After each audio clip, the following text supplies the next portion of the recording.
All right. All right, I see it. Hello, welcome to Coming Out with Cannabis with your host, Christina DiArcangelo Pooler and Wayne Kelly. Today, we're very excited to have our guest calling in from Italy, Rome, Italy, Ron Lipsky, Vice President, Business Development and International Relations at MGC Pharmaceuticals. But first, CDP! Thank you so much, and welcome to today's session of Coming Out with Cannabis. Today is National Pet Day, so hug your pet. You know, in Ron's in Ron's side, he can hug his caterpillar. That's an inside joke. But I'm pleased that we have Ron on here. My dog, Chicho. Thank you. Very good. Very good. But we're so happy to have Ron on today. Ron and I have been talking for, I don't know, I think almost now close to 2 years, on and off. And I am so happy to have you on today. Thank you, Ron, for agreeing to be on with us.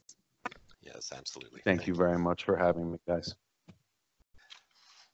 Real quick, could you introduce yourself to the folks, Ron, and just give Sure. us a little background? So as I was introduced, my name is Ron Lipsky. I am the Vice President of Business Development and International Relations for MGC Pharmaceuticals. We are a ASX, that's Australian Stock Exchange, publicly traded company.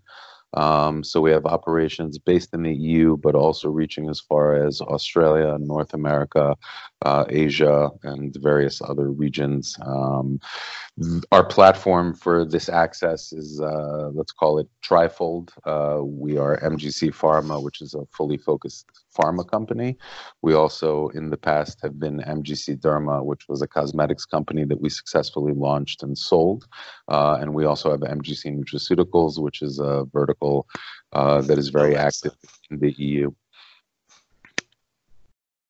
Oops, hey, I'm sorry, Ron. I thought I was on mute. I'm telling Alexa to remind us to settle down here in about 20 minutes. Go ahead, Ron. Sorry, I apologize for that. So again, those are kind of the three levels of the company that we've operated on over the past 5 years. And you know, our lead product and our lead focus are phytomedicines. These are formulated products that are based on clinical data and research that we've acquired through our scientific board. And these are products that we use for specific indications, to wit, Cannapil for epilepsy, Cognican for dementia, Incan for Crohn's disease, all products that are being developed at the highest level of pharma development and clinical trials and clinical testing, with the intention of creating products that will eventually sit on a doctor or pharmacist shelf alongside what we're today calling, let's say in North America, standard medicines or standard pharmaceuticals. I love it. You know, and we're trying this without video today, folks. So Christine and I often pass the conversation back and forth by, you know, eye contact virtually. So today we might have some dead air as we learn how to do this. I apologize for that. That was my proviso today. We're improvising. But, you know, one of the things we talked about prior to getting on the call, Ron, and obviously you're global, you're everywhere. We were talking about how often you travel. We can barely track you down, but, you know, the split between rec and medical, you know, whereas here in the States, we're arm wrestling medical and rec, where that's not the case across, you know, in Europe and Australia. Can you touch base on that split a little bit for us? Sure. So as I said, we have a primary base of operations in Australia. We're publicly traded there. With that in mind, if we look at the Australian marketplace and the way it's developed, Australia has developed a truly medicine-based system based around patients. There's been no wink and nod to recreational. There was never a dispensary model that could be abused. They've taken a long time, and it takes patients a long time to get access there. And we're just, I think, in Australia, tipping over 3,000 or 3,500 patients across Australia. That's crazy. So they've done it really, really slowly, really, really deliberately, sometimes painfully. but the resulting industry is one that is really focused on the idea of medicine for patients, period. And no one there is talking about when recreational breaks or when decriminalization or here are my cool vape pens that you can use like this or you can use like that. There's none of that.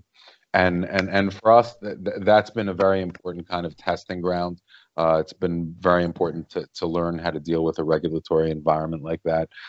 Even though at the origins of our company, we come from the Israeli industry, which was very much the same, if not more ramshackle, meaning top heavy. Meaning, the Israeli industry had 10,000 patients being prescribed flour and oil before there was actually any kind of system to regulate product or access or anything. And still, the Israeli system still demonstrates the holes in building a system like that. So I talked about Australia for a moment, which again I define as purely medical. The EU. Again, although you're looking at a system that has a few more holes to the idea of someone using a prescription to get something that they might use recreationally, it's still being treated for all intents and purposes as part of the medical authority. BfArM is dealing with it, which is the main medical authority in Germany. The products are being monitored by, the GMP authorities, which are in charge of making sure that pharma is compliant at the very least. Again, there's a big distinction between making a medical grade product and making a real pharmaceutical, and that's one that most of the cannabis industry is not having to contend with yet. That's something that we at MGC contend with every day because that's what we see as our future and the future of the industry. So in order to ensure that we can maintain our first to market position and that we can really be ahead of the curve, we've created a EU GMP formulation facility. We could tomorrow make aspirin or antibiotic. We choose to make medications based on the API that we make, the active pharmaceutical ingredient, which is made from phytocannabinoids, currently CBD, THC, CBG, THCVA, all of these, which again, as in our earlier conversation before you guys started recording, I noted that we see the future taking advantage of all of these various phytocannabinoids instead of the ones that we're all locked on currently. Exactly. And that I believe over the next 10 years, beyond the recreational market, which will always be interested in THC and will always have a stake in THC being a very important part of its product base, the medical market is not going to have to be so focused on this one specific phytocannabinoid that has drawn a lot of attention over the last 50 years. Instead, we're going to be able to research more deeply and understand the total impact of researching each individual phytocannabinoid for what it can do alone, in concert with other phytocannabinoids, when applied with other elements also. Part of our work in Thailand and in Australia is starting to intersect, cannabis medication as it's existing today with traditional medications. An herb speaks well with an herb and works well with an herb. And Chinese herbal medicine, Thai herbal medicine, have been treating the prevalent complaints of these massive communities for thousands of years effectively. So modern medicine doesn't exist in a vacuum, despite what we see sometimes in North America. And my experience in Asia has definitely proven that correct. And if you look at current Thai legislation, the first 16 formulations that they're going to allow patients to access of any kind of medical cannabis is coming in the form of 16 formulations that have been in existence in the Thai medical, call it pharmacopoeia, for the past over 1,000 years. Wow. These are formulations that are written on the walls of Wat Po, which is the birthplace of Buddhism in Thailand. Because they're written there, because this is a country that has a certain respect for history and an understanding of tradition and traditional treatments, etc., Um, and to be honest, because there's people there who still remember when the United States came in and announced a war on drugs and, volunteered to fund the DEA and to, do a lot of things that changed the entire global dynamic on cannabis. This was a part of daily existence in Thailand. So returning to it is less difficult than it was before, especially if you return initially to these more traditional modalities of treatment. Did you happen to see, speaking about international and cannabis and different countries, did you happen to see the article that came up yesterday about Uruguay and how there was an Israeli company that thought they had approval to export their cannabis to Uruguay, and then Uruguay said, no, we didn't agree to that? Did you see this article? Sure. Listen, I mean, more and more, you see this, Christina, you see it at conferences, you see it everywhere. There's more and more players, there's more and more people, and as there's more players, there's more fakers, there's more people who are to do things that are dishonest, there's more people operating under false pretenses. I'm sure that's true about any industry, but it's doubly true about ours right now because it's a very weird combination of dreamers and professionals, visionaries, and also and professionals, and non-professionals. Yeah, non-professionals, and also just remember, there's a lot of people that spent so many years in let's call it the darkness or prohibition or whatever that now also feel like they deserve a payoff. And they do. They deserve credit. They deserve a lot of things, but the world doesn't work exactly that way. So, the fact that you were saying this 10 years ago or you were doing something 20 years ago, it's unless you've positioned yourself correctly, it's not going to give you anything more than bragging rights at this point. And a lot of people get very upset about that as well. So I have another question to ask you, because this is something that I'm sure you're not going to be surprised, annoys me.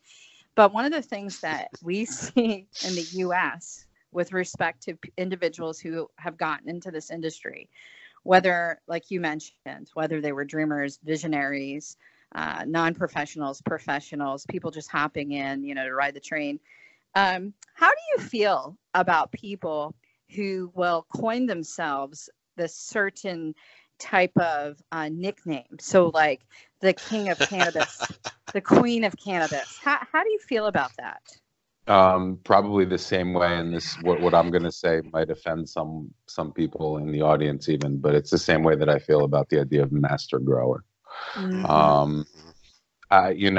Master grower, what does that mean? Does it mean you grew well under adverse conditions? You grew well under prohibition? You grew well when you were hiding from the cops? You're good at masking the odor. You're good at, you're good at guerrilla growing. Good, but that's not massive cultivation. That's not being a farmer in the outside dealing with the sun. That's not all of the things that at the end of the day this plant really demands. Right. So I'm very dubious about master growers, and again, I don't know what kind of wide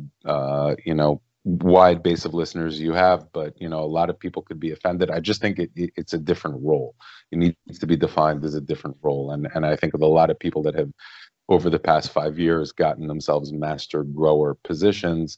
A lot of them could probably do with some basic agronomy lessons. A lot of them could do with some time, out in the sun tilling the soil and understanding the difference between that and a controlled environment with a really good robotic system. And again, this though is coming from a very different place. We talked about this. There's a divide in Europe. At the end of the day, I don't care about what the bud looks like. I don't care about how big it is. I don't care about how good it smells. I care about how much THC, CBD, CBN, CBG I can extract from each square foot. The components. Because those are the important elements, and I can extract them to the best. Well, and that's something we obviously appreciate, right? Because coming from the biotech, pharma, healthcare sector, for us, it's about making the medicine. And so I agree. I mean, I don't get me wrong. I'd love to see a good grow, just because, I'm a medical cannabis patient. So, in Pennsylvania, I had the privilege of going to an indoor grow. in Fulton County at Ilera, and to see their grow was absolutely amazing. You know, for the first indoor grow I've ever seen. Outdoor grows, come on, I lived in Cali, of course. I've seen plenty of that, you know, and I respect both. But I have to say, I truly appreciate that positioning, because, you know, at the end of the day, you're making medicine. You're not trying to get people high. You're not trying to talk about the amount of THC that's in your product. That's not your focus. You know, the cool thing that, you know, this whole conversation, Ron, first of all, is incredibly interesting to me. But even, you know, prior to the recording, like you were talking about how you folks are working to provide the best medicine to all patients and also drive price down. And that really, you know, again, echoing what Christina says, hits home with me, because currently here in the States, that is the problem. You know, the medicine is too high, you know, and in many cases it's not adequate. You know, it depends on the patient and the patient needs. But Sure. so, you know, if you could, I mean, I don't know, did we touch base on that? Can you mention that real quick? I know we're getting close to our time, about, you know, how you folks are doing that, the process, or what you guys are doing to drive the price down. This is what it comes down to. Currently, and I'm going to use an analogy that I believe I've used with Christina before. We're using a brush that has, you know, about 140 bristles to it. And we're dipping that brush in the paint, and we're brushing it across an indication. Okay, epilepsy brush. And it works. And it works. It works if you smoke it. It works if you drink it. It works if you make a shake. It works if you smear it on your skin. You know, not always, but in general, like, once you figure out what you need and how to get it in you, it'll work. That's a rarity, first of all, right? That most medicinal elements are not like that. They have to go through X, Y, Z steps before they start yielding their benefit. It's not just, you know, so there's a simplicity to the plant that lends itself to also being able to start experimenting with it. And basically what I believe the plant is telling us is, you know, yeah, I'm the big brush, but if you start breaking me down to each bristle, and if each bristle, you know, individually can be used, then I imagine, you know, for epilepsy, you need a 4-hair brush, a 5-hair brush, a 17-hair brush. And then you have the perfect amount. Now, what else does this translate into?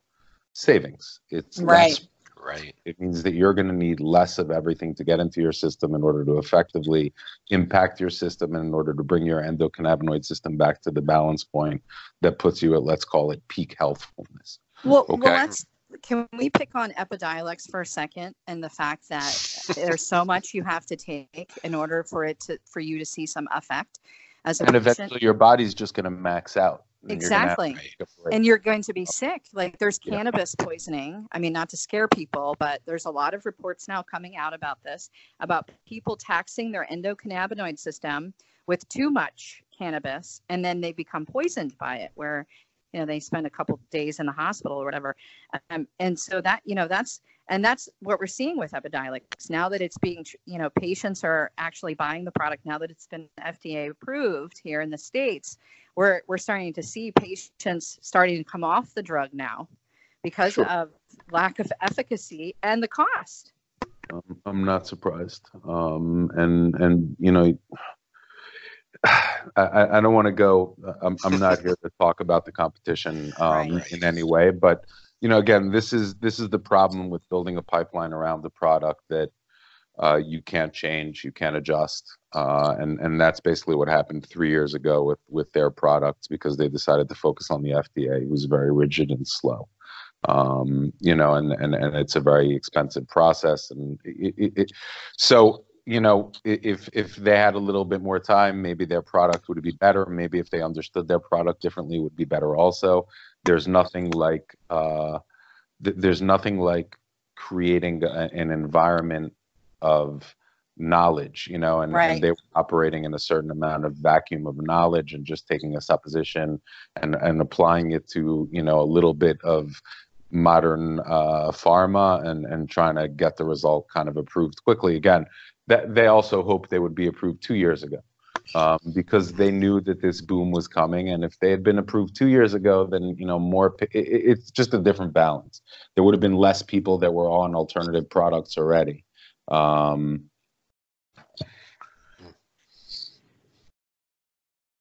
So yeah, I'm sorry I faded off there, but in general, I don't want to talk trash about anything.